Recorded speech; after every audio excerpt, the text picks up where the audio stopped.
গাছে আপেল ধরে রয়েছে, কি অদ্ভুত সুন্দর লাগছে দেখতে। এই দেখুন কত আপেল গাছে। এটা হচ্ছে আপেল গার্ডেন। পাহাড়ি রাস্তায় বাইক বা স্কুটার চালানোর স্বপ্ন কার না থাকে। অনেক দিনের ইচ্ছে ছিল পেহেলগাঁওয়ের এই আঁকা বাঁকা রাস্তায় ঘুরে বেড়াবো নিজের ছন্দে। আজ কোনো বিলাসবহুল গাড়িতে নয়, আমি বেরিয়ে পড়েছি দু চাকার সাথী নিয়ে।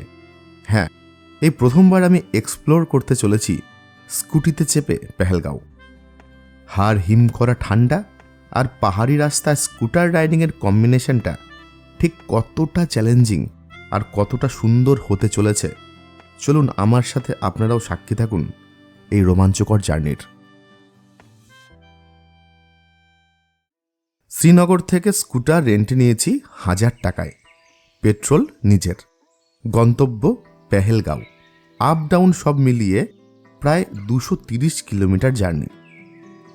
মেঘলা আকাশ, কনকনে ঠান্ডা আর অচেনা অজানা রাস্তা।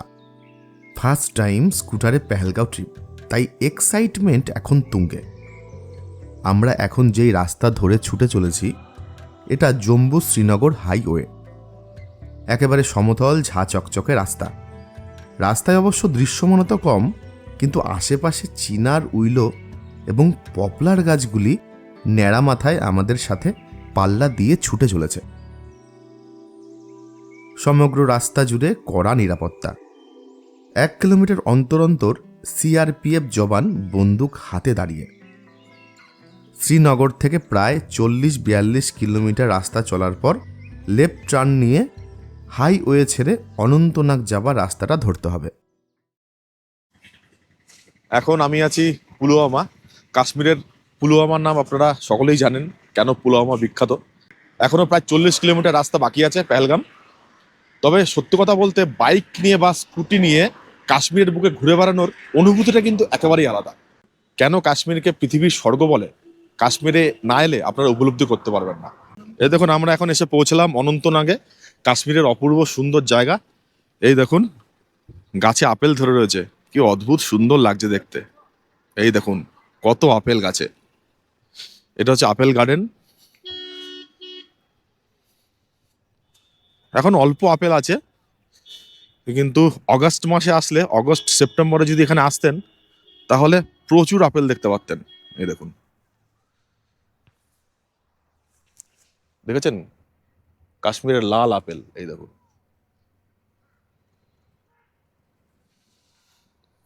দারুণ।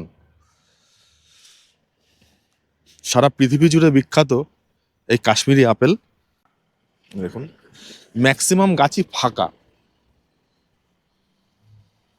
লেখা রয়েছে যদি আপনি আপেল তোলেন আপনাকে 500 টাকা ফাইন দিতে হবে।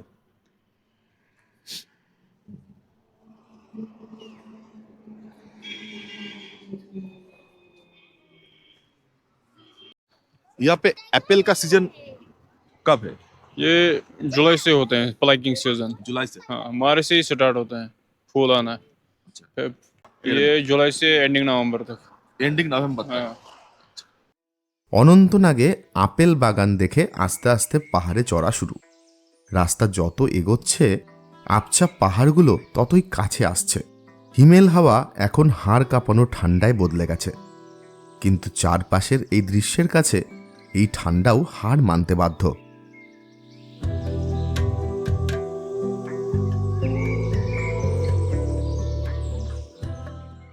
আমরা 70 কিলোমিটার রাস্তায় অলরেডি এসে পড়েছি। পেহেলগাম আর 32 কিলোমিটার বাকি।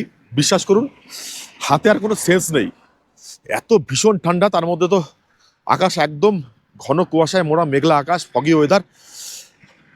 হাতে আর কোনো সেন্স পাচ্ছি না, ভীষণ ঠান্ডা লাগছে। উফ, বিশ্বাস করুন আপনারা জানুয়ারি মাসে কাশ্মীর বেড়াতে এলে বাইক নিয়ে আসার প্ল্যান করবেন না। বাইক নিয়ে আসলে আপনাকে প্রচন্ড কষ্ট করতে হবে, ঠান্ডায় প্রচন্ড কষ্ট করতে হবে।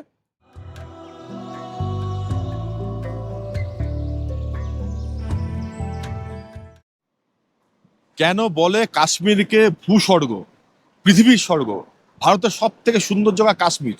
এই দেখুন এখন আমি এই মুহূর্তে বসে আছি পেহেলগামে, আর আমার পাশ দিয়ে বয়ে চলেছে লিডার রিভার। লিডার নদী, খরস্রোতা লিডার নদীর পাশে বসে আছি। অপূর্ব সুন্দর জায়গা, শুধু আমাদের সঙ্গ দিল না আমাদের লাক। যদি ওয়েদারটা পরিষ্কার থাকতো এত সুন্দর ভিউ দেখতে পেতাম এবং আপনাদেরও দেখাতে পারতাম। জানি না ক্যামেরায় কতটা ভালো ছবি আসছে। একদমই বাজে ওয়েদার, চারিদিকে ঘন কুয়াশা। এখন ঘড়িতে বাজে 1:43, এখনো ওয়েদার ক্লিয়ার হয়নি। আশা করি আর ওয়েদার ক্লিয়ারও হবে না। অপূর্ব সুন্দর জায়গা। কাশ্মীরে বেড়াতে এলে আপনারা অবশ্যই পেহেলগাম বেড়াতে আসুন, কারণ কাশ্মীরের সবচাইতে সুন্দর জায়গা হলো এই পেহেলগাম। অপূর্ব সুন্দর কাশ্মীর, অপূর্ব জায়গা। আপনারা চারপাশটা একবার দেখুন, চারিদিকে পাইনের জঙ্গল আর বয়ে চলেছে লিডার রিভার।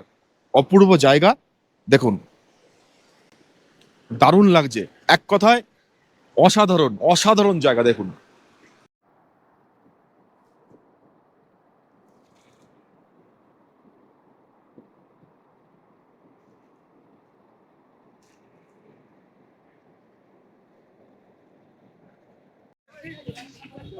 আমি এখন এসে নামলাম পেহেলগামে। আলটিমেট রোদটা উঠলো, এই দেখুন এসে পৌঁছে গেছি পেহেলগাম। অপূর্ব সুন্দর দৃশ্য অবশেষে চোখের সামনে ধরা দিল। দেখুন, এই পেহেলগাম থেকেই সাইট সিন করার জন্য আপনাকে ছোট গাড়ি বুক করতে হবে। এই দেখুন চারপাশে অনেক ছোট ছোট গাড়ি আছে। বড় গাড়ি নিয়ে আরু ভ্যালি, বেতাব ভ্যালি, চন্দনবাড়ি, যেটাকে ABC বেতাব ভ্যালি, এগুলো যাওয়ার পারমিশন নেই। তার জন্য আপনাকে এই পেহেলগাম থেকে এসে ছোট গাড়ি হায়ার করতে হবে। আঁকাবাঁকা পথ পেরিয়ে অবশেষে পৌঁছালাম পাইন বনের চাদরে মোড়া পেহেলগাঁওয়ে। আমরা এখন এসে দাঁড়িয়েছি ট্যাক্সি স্ট্যান্ডে। এখান থেকে সিন্ডিকেটের ছোট গাড়ি ভাড়া করে যেতে হয় আরু, চন্দনওয়ারি এবং বেতাব ভ্যালিতে। আমি যেহেতু স্কুটি নিয়ে এসেছি, তাই স্কুটি নিয়েই যাব আরু ভ্যালির দিকে। এখন আকাশ অনেকটাই পরিষ্কার হয়ে গেছে, তাই দূরের বরফাবৃত হিমালয়ের চূড়াগুলিকে খুব সুন্দরভাবে দেখা যাচ্ছে। পেহেলগাঁওয়ের ভিড়ভাট্টা ছেড়ে আমরা এখন চলেছি আরও গভীরে, গন্তব্য আরু ভ্যালি। পেহেলগাঁও থেকে দূরত্ব 12 কিলোমিটার।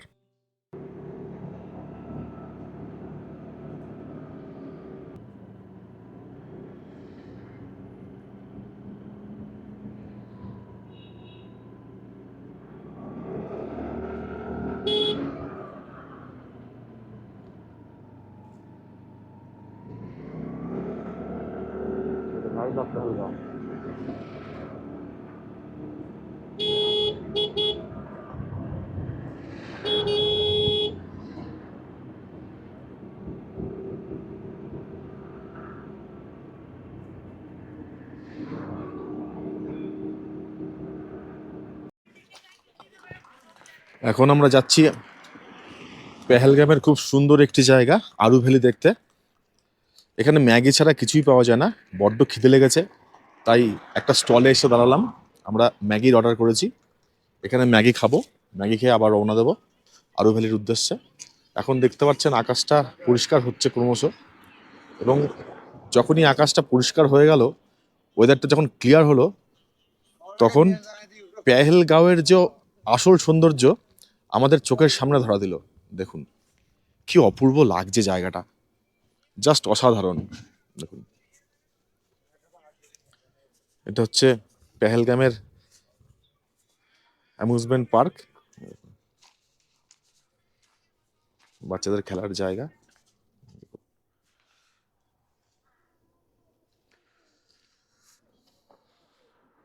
দারুণ। আর আমার চোখের সামনে পাহাড়টা দেখুন, বরফ আবৃত হিমালয়ের অপূর্ব সৌন্দর্য। দেখুন কি দারুণ লাগছে দৃশ্যটা। এই দেখুন এক আঙ্কেল যাচ্ছে। घोड़ा पर बैठो, इधर घुमाएगा थोड़ा। ও हमारा गाड़ी है, स्कूटी है। गाड़ी उधर नहीं जाता ना जिधर घोड़ा जाता। দেখুন কি সুন্দর অপূর্ব লাগছে জায়গাটা। সত্যি কাশ্মীর যে ভূস্বর্গ, তার পরতে পরতে প্রমাণ মিলছে এই ট্রিপটাতে আসার পর। দুপাশে আকাশ ছোঁয়া পাইন গাছের জঙ্গল, আর তার মাঝখান দিয়ে চিরে যাওয়া পিচ ঢালা সরু রাস্তা। রাস্তাটা এখানে বেশ খাড়াই এবং ঘন ঘন হেয়ারপিন বেন্ড আছে। স্কুটারে চেপে এই বাঘগুলো পার করা যেমন রোমাঞ্চকর, তেমন একটু সাবধানীও হতে হচ্ছে।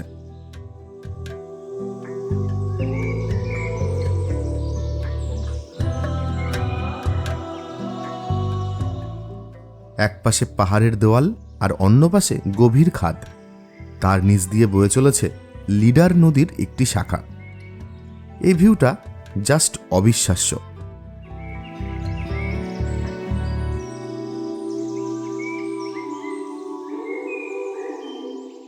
অনেকটা খাড়া পথ অতিক্রম করে এসে পৌঁছালাম আরু গ্রামে।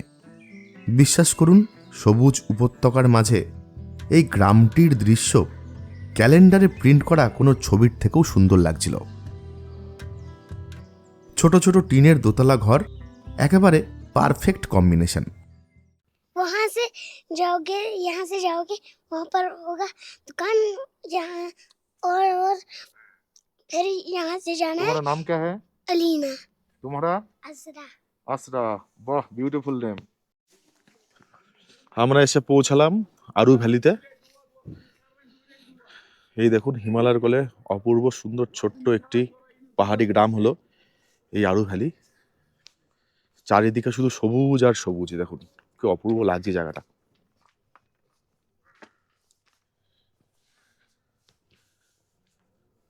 স্নোফল হলে এই জায়গাগুলি পুরো বরফে ঢাকা থাকে। দেখুন,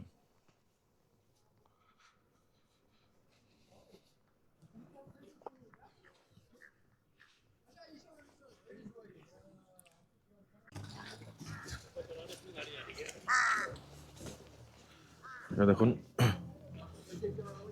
শীতের পোশাক বিক্রি হচ্ছে এখানে।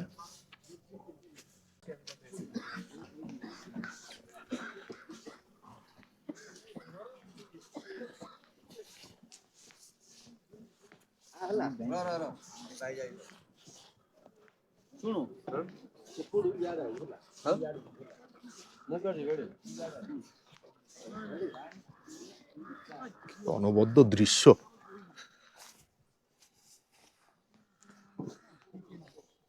দেখুন, সব ড্রাই ফ্রুট বিক্রি হচ্ছে।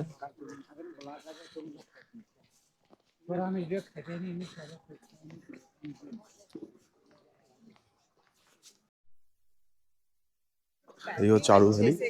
এবং চারিদিকে একদম টাইট সিকিউরিটি, আপনারা দেখতেই পাচ্ছেন। এই দেখুন, সামনে দেখতে পাচ্ছেন পুরো হিমালয় পর্বতমালার দারুণ সুন্দর রেঞ্জ। আপনারা পুরো ভ্যালিটা ঘোড়ার পিঠে চেপেও ঘুরতে পারবেন। এই দেখুন, এখানে মেনশন করাই আছে। দেখুন, রিভার পয়েন্ট, কেভ, প্রত্যেকটা জায়গায় ঘোরার জন্য আলাদা আলাদা প্রাইস চার্ট এখানে দেওয়া আছে।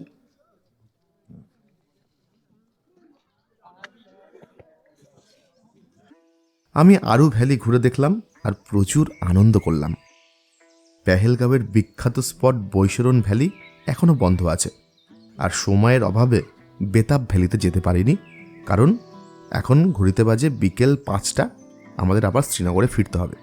আমি সাজেস্ট করছি আপনারা পেহেলগামে অন্তত 2 দিন কাটিয়ে যান এবং আরু, বেতাব এবং চন্দনারির মতো সুন্দর সুন্দর জায়গাগুলি ঘুরে দেখুন।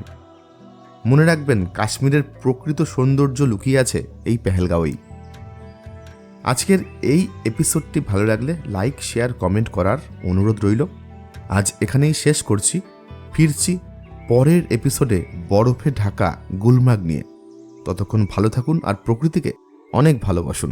ধন্যবাদ।